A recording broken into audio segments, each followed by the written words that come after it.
Welcome to पाठशाला। Now we will discuss molar heat capacity.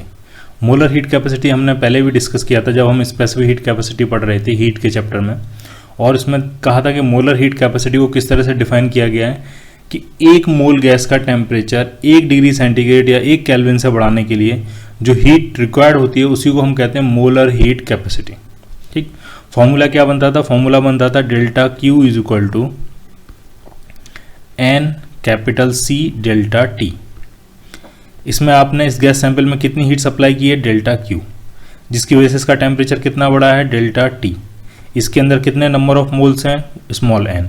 तो क्या रिलेशन होता था? Delta Q is equal to N capital C delta T, और इसमें जो कैपिटल सी होता था उसी को हम कहते थे molar heat capacity. Specific heat capacity के लिए नोटेशन यूज किया था स्मॉल सी या फिर स्मॉल एस।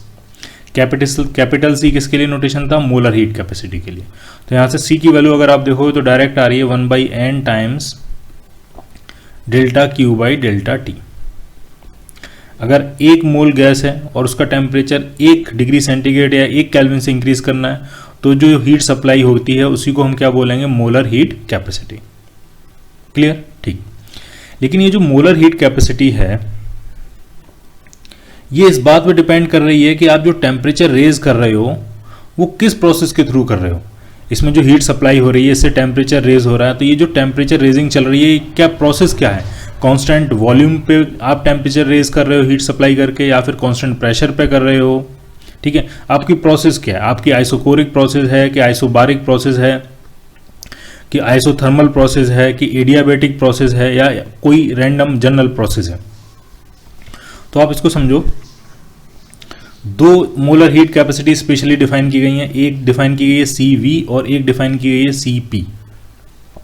CV हम कहते हैं molar heat capacity at constant volume, यानी कांस्टेंट वॉल्यूम की प्रोसेस के थ्रू अगर आप टेम्परेचर इंक्रीज कर रहे हो तो 1 यूनिट टेम्परेचर इंक्रीज करने के लिए 1 मोल गैस में कितनी हीट सप्लाई करनी पड़ेगी, उसी को हम बोलेंगे molar heat capacity at constant volume.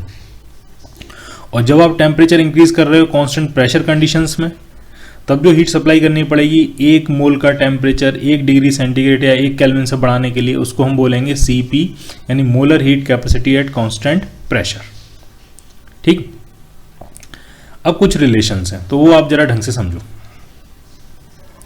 जो हमारा फर्स्ट लॉ होता है थर्मोडायनेमिक्स का, जो फर्स्ट लॉ होता है वो सिंपली ये कहता है कि किसी सिस्टम में अगर आपने डेल्टा क्यू हीट सप्लाई की है तो उस हीट का कुछ हिस्सा सिस्टम अपनी इंटरनल एनर्जी को इंक्रीज करने में यूज कर लेता है और रिमेनिंग हिस्से से सिस्टम क्या करता है? वर्क कर देता है।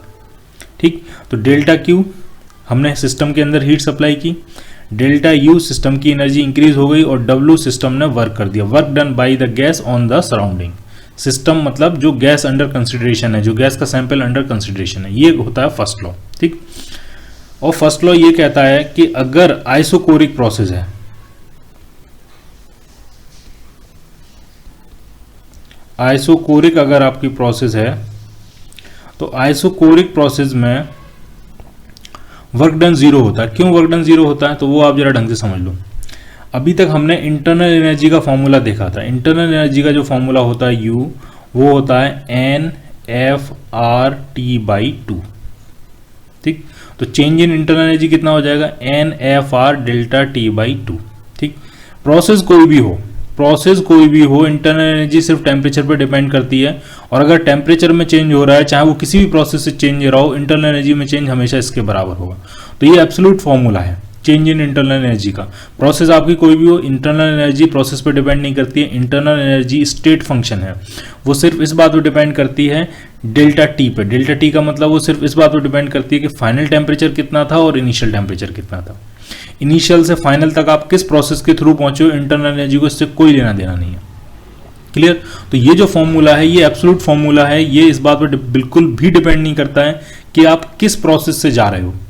ठीक, फॉर एग्जाम्पल जैसे मान लिया ये PT ग्राफ है, तो आपकी इनिशियल स्टेट ये थी और फाइनल स्टेट आपकी ये है। यहाँ पे इनिशियल टेम्परेचर होगा Ti, यहाँ पे फाइनल टेम्परेचर होगा Tf। ठीक, अब आप A पॉइंट से B पॉइंट तक सिस्टम को किसी भी प्रोसेस के थ्रू लेके जाओ, हर प्रोसेस के थ्रू जो चेंज इन इंटरनल एनर्जी होगा वो सेम होगा। क्यों? क्योंकि इंटरनल एनर्जी स्टेट फंक्शन है।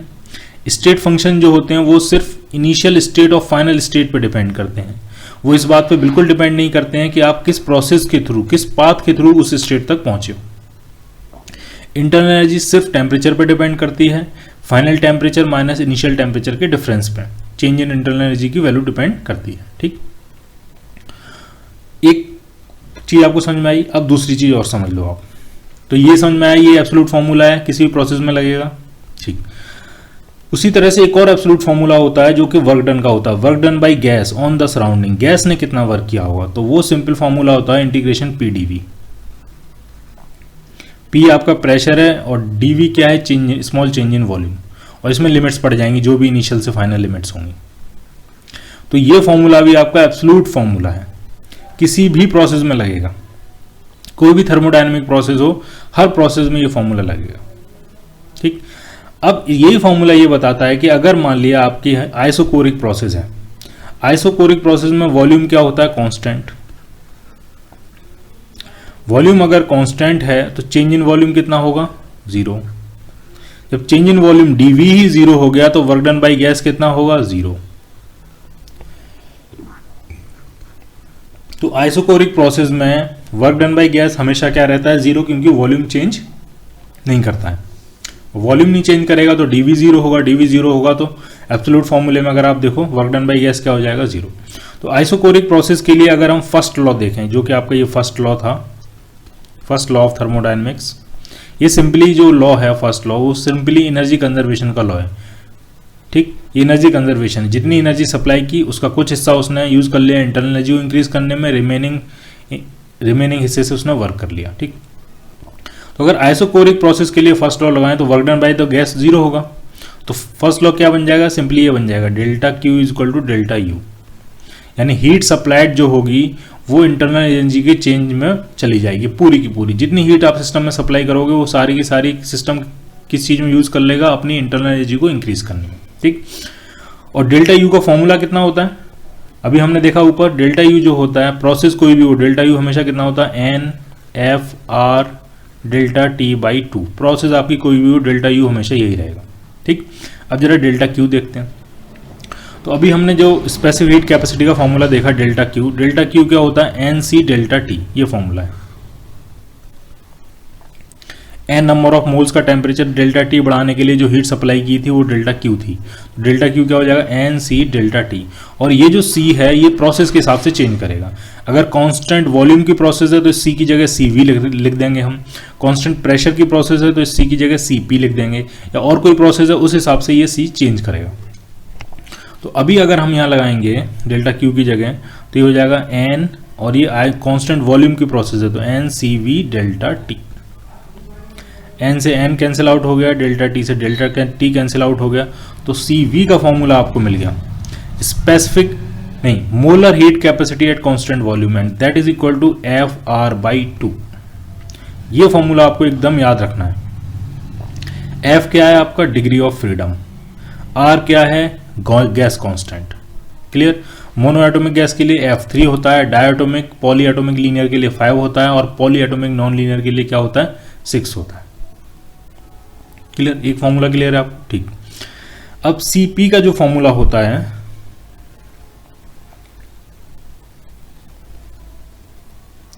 हम इसको अभी प्रूव भी कर लेंगे। Cp का फॉर्मूला जो आता है वो आता है Cv प्लस आर। देखो जरा, दूसरी प्रोसेस हम ले रहे हैं आइसोबारिक प्रोसेस,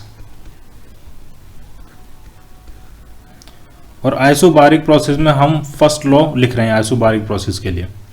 फर्स्ट लॉ तो वही होता है, प्रोसेस कोई भी हो, delta Q is equal to होता है delta U plus work done by gas on the surrounding. Delta Q कितना हो जाएगा, आइसोबारिक प्रोसेस है तो N C P delta T होगा।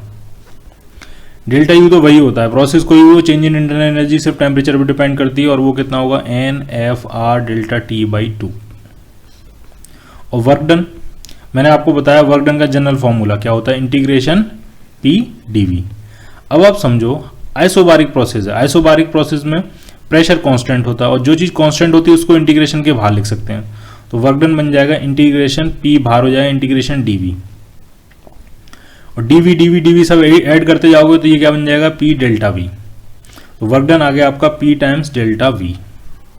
ठीक, अब अगर डेल्टा टी कैंसिल करना है तो इसको भी डेल्टा टी के टर्म्स में लिखना चाहिए। तो अब हम क्या यूज करने जा रहे हैं, हम यूज करने जा रहे हैं आइडियल गैस इक्वेशन। क्या इक्वेशन होती है, P V is equal to N R T. Pressure constant है यहाँ पे, N number of moles constant, R constant. तो अगर टेम्परेचर चेंज होगा तो वॉल्यूम चेंज होगा। तो इक्वेशन क्या बन जाएगी, अगर इसी को हम डिफरेंशिएट कर दें इस इक्वेशन को, प्रेशर कांस्टेंट है, वी का differentiation D V equal to N constant, R constant, T का डिफरेंशिएशन डी टी। जब स्मॉल चेंज होता है तो उसको डी टी कहते हैं, जब स्मॉल चेंज इन वॉल्यूम होता है उसको डी वी बोलेंगे, थोड़ा लार्ज चेंज होगा तो ये डेल्टा वी हो जाएगा। तो इसी इक्वेशन से आप ये लिख सकते हो। ठीक, जैसे हमने यहां लिखा था डी वी ऐड करते जाओगे, स्मॉल चेंज ऐड करते जाओगे तो ये लार्ज चेंज बन जाएगा, क्या बन जाएगा, डेल्टा वी। तो पी डेल्टा वी की जगह लिख सकते हैं हम एन आर डेल्टा टी, ये डेल्टा टी होगा।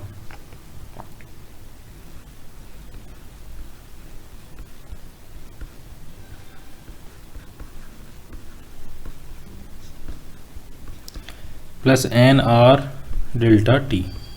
अब क्या क्या चीजें कैंसिल आउट होने वाली हैं यहां से, एन कॉमन लेके कैंसिल आउट हो जाएगा, ये आर कॉमन लेके कैंसिल आउट, नहीं आर कैंसिल आउट नहीं हो रहा है, डेल्टा टी चला जाएगा।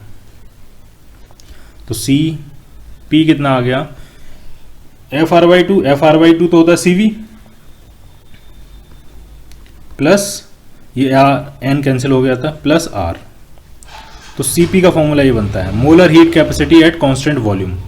क्या होता है, molar heat capacity at constant pressure is equal to होता है molar heat capacity at constant volume plus R plus gas constant. तो सेकंड फॉर्मूला ये बन गया आपका। ठीक है, आइसोबारिक प्रोसेस। अब जरा देखते हैं आइसोथर्मल प्रोसेस। आइसोथर्मल प्रोसेस के लिए मोलर हीट कैपेसिटी क्या होगी,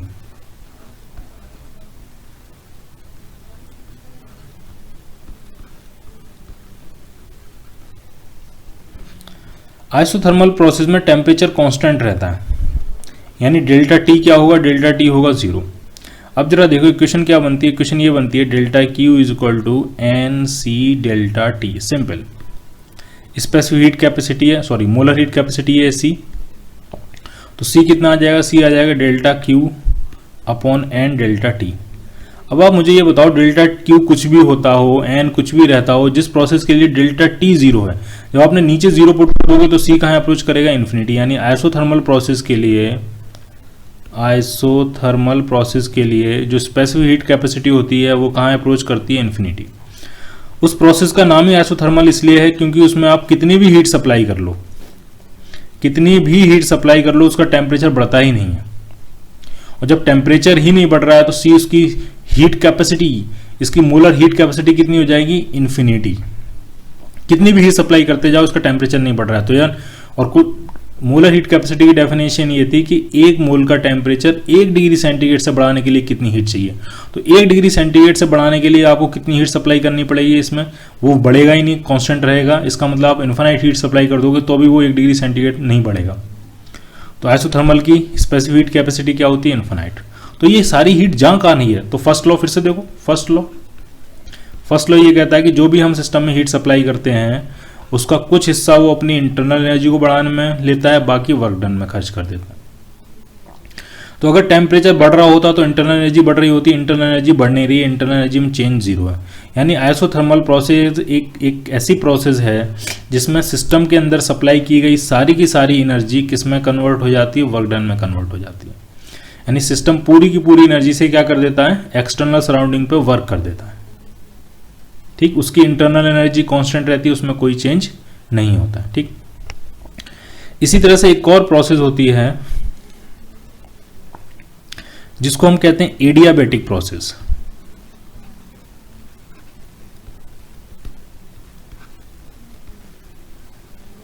अब ये प्रोसेस क्या होती है, इसको थोड़ा ढंग से समझना है। ये आपका गैस सिलेंडर है जिसमें हम अलग अलग प्रोसेसेस परफॉर्म करते हैं। ये आपकी पिस्टन है, पिस्टन की हेल्प से हम वॉल्यूम कम या ज़्यादा करते हैं और इसके अंदर गैस सैंपल होता है। ठीक। अगर ये सिस्टम आपका इंसुलेटेड है, पूरी तरह से इंसुलेशन में है,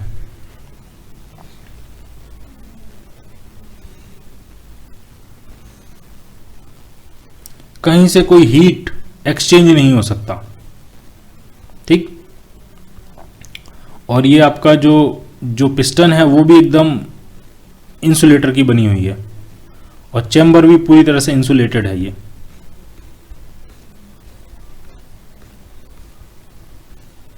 कहीं से कोई हीट एक्सचेंज नहीं हो सकता। इसमें एडियाबैटिक प्रोसेस की इंपॉर्टेंट बात ये होती है कि जो हीट एक्सचेंज होता है सिस्टम और सराउंडिंग के बीच में, वो जीरो होता है। आप सिस्टम के अंदर किसी भी तरह से हीट सप्लाई नहीं कर सकते हो, नहीं हीट एक्सट्रैक्ट कर सकते हो, तो उस प्रोसेस को हम कहते हैं एडियाबैटिक प्रोसेस, ठीक।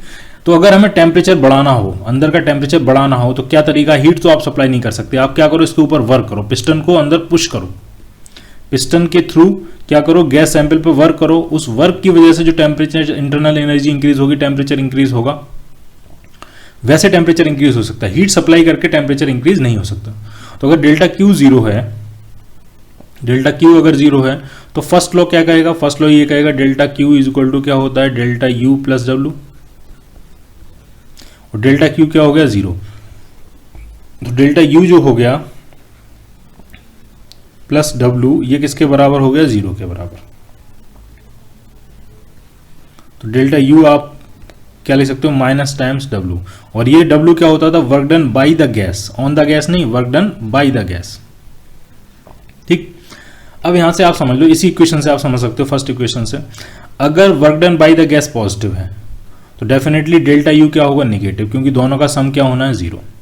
अगर गैस ने वर्क कर दिया तो इंटरनल एनर्जी डिक्रीज कर जाएगी। इसका मतलब यही हुआ, वर्क डन पॉजिटिव है तो डेल्टा यू नेगेटिव। इसका मतलब क्या हुआ कि अगर गैस ने पॉजिटिव वर्क कर दिया सराउंडिंग पे, तो उस वर्क, ये जो वर्क किया है गैस ने, वो किस एक्सपेंस पे किया, वो गैस ने अपनी इंटरनल एनर्जी के एक्सपेंस पे किया। जितना गैस ने वर्क किया होगा उतनी उसकी इंटरनल एनर्जी कम हो जाएगी। उसका उल्टा भी ट्रू है, अगर सराउंडिंग ने गैस पे वर्क कर दिया है तो गैस की इंटरनल एनर्जी बढ़ जाएगी, ठीक है। इस प्रोसेस को हम कहते हैं एडियाबैटिक प्रोसेस।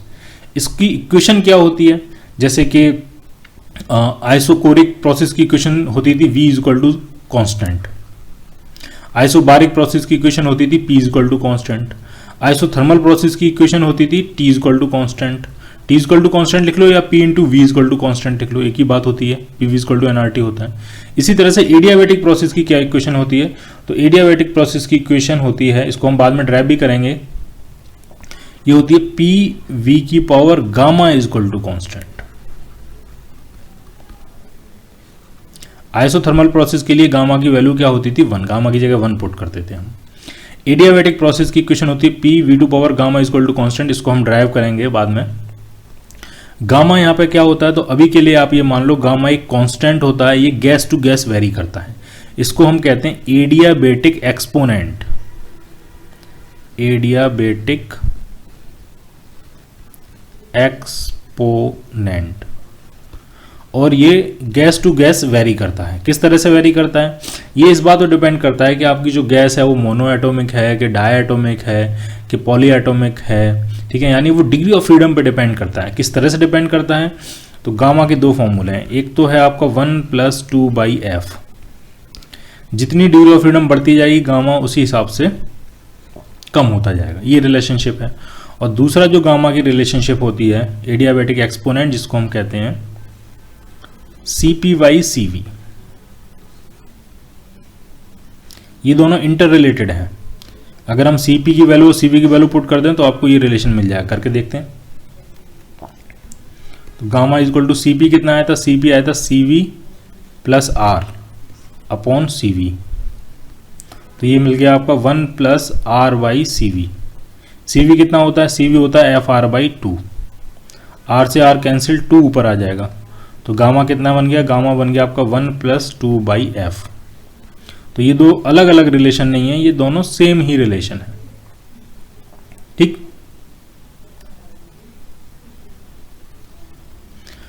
और इसके लिए मोलर हीट कैपेसिटी क्या होगी जरा वो भी देख लें।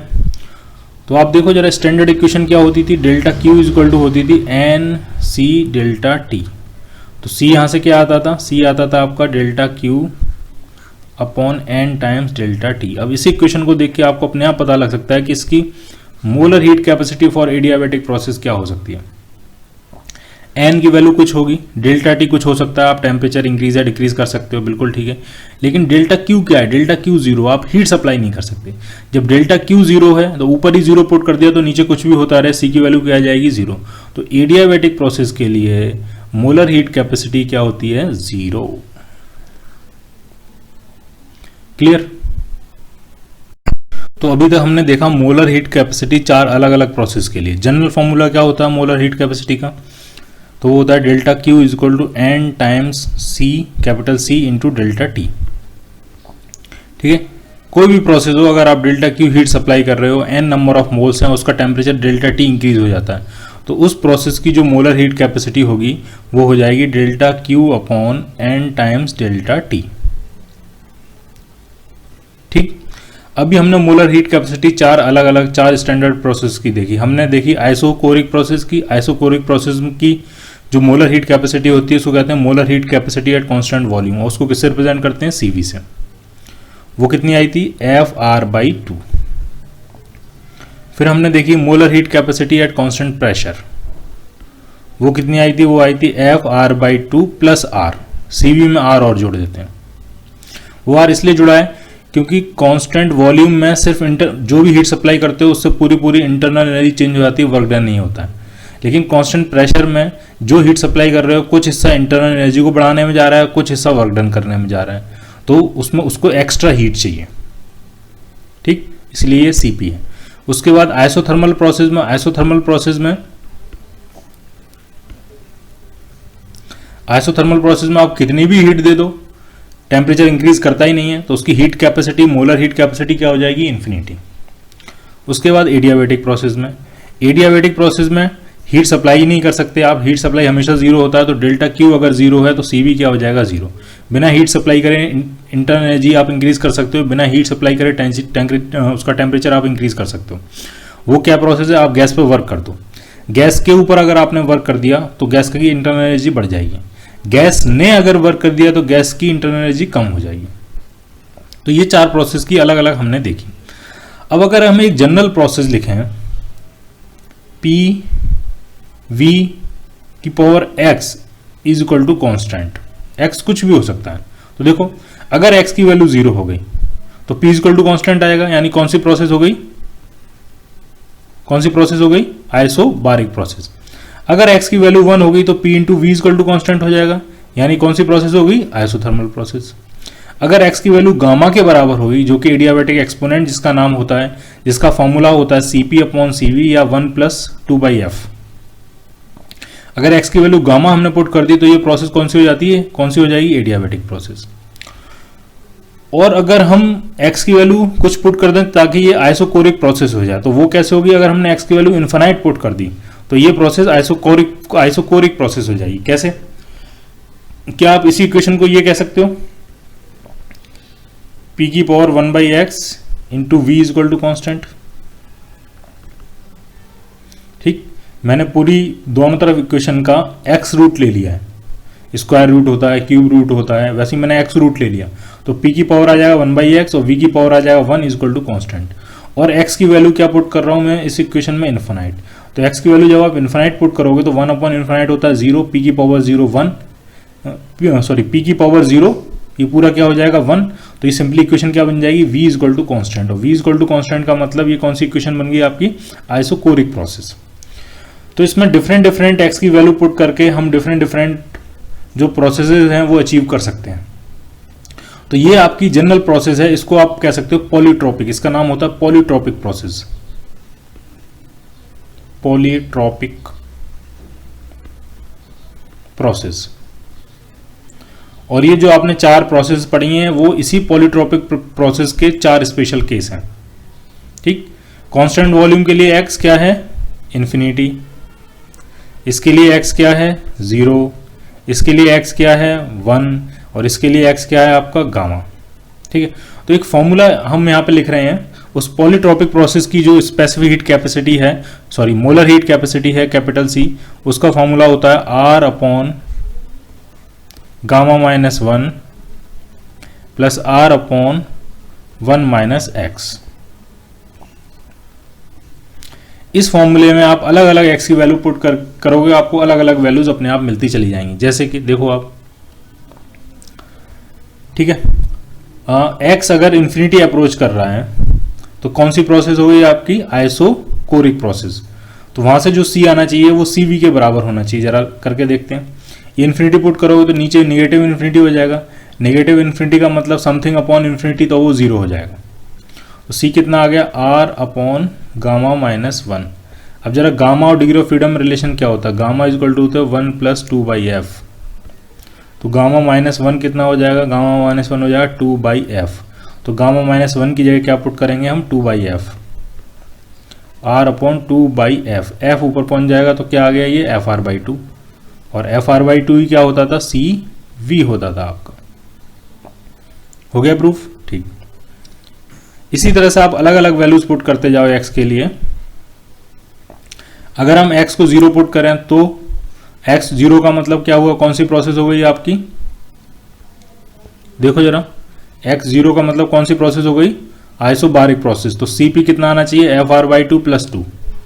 तो देखो आप Cp कितना आएगा, C इज इक्वल टू क्या, C Cp के बराबर आ रहा है। x की वैल्यू 0 पुट करेंगे तो x की वैल्यू 0 पुट करते ही सिंपली r हो जाएगा। और ये r upon gamma minus 1, r upon gamma minus 1 already किसके बराबर आ गया, Cv के बराबर आ गया। तो Cv प्लस एक यहाँ से क्या मिलेगा आपको, आर एक्स्ट्रा। तो Cv प्लस आर, और यही क्या होता है, यही Cp होता है, ठीक है। तो आपकी कोई भी प्रोसेस हो, ठीक है, उस प्रोसेस को सबसे पहले क्या करो, इस फॉर्मेट में लेके आओ, P V to power X equal to constant की फॉर्मेट में। और उसके लिए जो मोलर हीट कैपेसिटी होगी उसका ये फॉर्मूला, इसको हम प्रूव करेंगे बाद में।